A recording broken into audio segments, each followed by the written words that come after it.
Bonjour à tous, on démarre cette revue de presse en France avec bien entendu le dossier Lionel Messi qui a mis en ébullition la planète football depuis ces dernières 48 heures. Pour les supporters barcelonais, ils aimeraient probablement se réveiller de ce cauchemar sans fin, alors que du côté des supporters parisiens, c'est avec les étoiles plein les yeux qu'ils se couchent depuis jeudi et le communiqué du Barça annonçant le départ de la Pulga.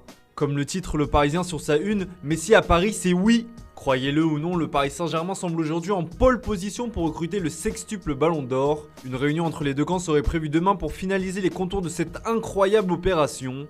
PSG Messi, offensive lancée, écrit l'équipe dans ses pages intérieures. Ce sera un contrat de 2 ans plus une en option qui attendrait le joueur de 34 ans. D'un point de vue financier, l'arrivée de Lionel Messi dans la capitale lui permettrait de toucher un véritable jackpot. Une prime à la signature de 30 millions d'euros selon la presse espagnole, ainsi qu'un salaire annuel de 40 millions d'euros, ce qui en ferait le joueur le mieux rémunéré devant Neymar et ses 35 millions d'euros. Des chiffres qui ont de quoi donner le tournis, mais le PSG n'entend pas passer à côté de cette opportunité exceptionnelle. S'il faut se montrer prudent dans ce dossier comme en témoigne cet incroyable revirement de situation, le PSG se montre néanmoins confiant. Trop confiant peut-être même pour certains puisqu'un proche de l'émir du Qatar annonce comme imminente la signature de Léo Messi dans la capitale, comme souligné par le Mundo Deportivo. En Espagne, la bombe Lionel Messi résonne toujours autant, mais chez les médias pro-madrilènes, le départ de la Pulga ne sera pas vécu comme un enterrement, bien au contraire. Le quotidien espagnol Marca est même convaincu que désormais l'arrivée de Kylian Mbappé pourrait être facilitée. En interne, certains pensent même que le président du PSG pourrait appeler son homologue madrilène pour lui proposer l'ancien monégasque. L'entraîneur parisien Mauricio Pochettino ne l'entend pas de cette oreille, lui qui a assuré hier en conférence de presse que le champion du monde français ne partira pas. Reste à connaître l'avis du principal intéressé qui aurait néanmoins de quoi être rassuré sur le projet sportif parisien en cas d'arrivée de la Pulga. Si aujourd'hui le Paris Saint-Germain semble être la seule destination plausible pour Léo Messi, c'est en raison du retrait de Manchester City qui était pourtant pressenti pour être le principal concurrent sur ce dossier. Comme le relate le Daily Mirror, Pep Guardiola est fou de Harry Kane. Pep traque Harry Kane, écrit de son côté le Daily Star. Le buteur anglais est la priorité du tacticien espagnol qui aimerait en faire le successeur de Sergio Agüero. Une opération rendue complexe par l'intransigeant Daniel Levy et l'arrivée de Jack Grealish qui a déjà coûté la bagatelle de 117 millions d'euros. Du côté du joueur, on préfère ne pas partir au clash. Comme expliqué dans les pages intérieures du Daily Mail, Harry Kane explique ne pas avoir refusé de s'être entraîné. Cela fait presque 10 ans que j'ai fait mes débuts chez les Spurs. Pour chacune de ces années, vous les fans m'avez montré un soutien et un amour total. C'est pourquoi cela fait mal de lire certains commentaires qui ont été faits cette semaine, mettant en doute mon professionnalisme, a-t-il notamment écrit sur ses réseaux sociaux.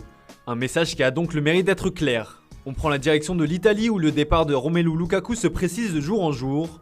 L'accord entre le joueur et les Blues de Chelsea a été trouvé, reste à ce que les deux clubs se mettent d'accord, et c'est là où c'est un peu plus problématique. Après avoir essuyé un premier refus, le club londonien aurait fait une nouvelle offre de 110 millions d'euros plus Davide Zappacosta cette fois-ci, comme l'explique la Gazzetta dello Sport. Mais du côté des dirigeants de l'Inter Milan, on reste campé sur ses positions. On veut du cash et ce sera 120 millions d'euros minimum, écrit le Corriere dello Sport. Mais quand on aime, on ne compte pas, doit se dire Roman Abramovich. On ferme désormais la page Mercato et on s'intéresse au terrain avec la reprise de la Ligue 1. L'AS Monaco et le FC Nantes ont lancé la saison 2021-2022 de Ligue 1 hier. Monaco piano résume le quotidien l'équipe. Les deux formations se sont quittées sur un match nul, un but partout. Si les Monégas ont globalement dominé la partie, ils n'ont pas su mettre plus en danger que ça une équipe nantaise venue chercher le nul. Gelson Martins a été le premier buteur de la saison en Ligue 1 avant que Castelletto ne lui réponde de la tête sur corner. La jeune recrue Myron Boadou qui faisait ses débuts en attaque aurait pu donner la victoire aux siens avec plus de sang-froid et de réalisme devant les buts. Une saison qui reprend donc sur un petit rythme, on espère voir un peu plus de spectacle avec les deux affiches de la journée, Lyon-Brest et 3 Paris Saint-Germain. Et on termine cette revue de presse avec la finale des Jeux Olympiques qui aura lieu tout à l'heure à 13h30 heure française entre le Brésil et l'Espagne. Marco Asensio sera l'homme providentiel du côté de la Roja, lui qui fait la une du quotidien AS ce samedi. Il tentera d'aider sa sélection à ramener la 2e médaille olympique de son histoire, alors que le Brésil de Dani Alves voudra défendre son titre à tout prix. Un choc entre deux nations qui se frottent déjà les mains avec la future génération dorée qui les attend. Voilà, c'est tout pour aujourd'hui. Bonne journée à tous.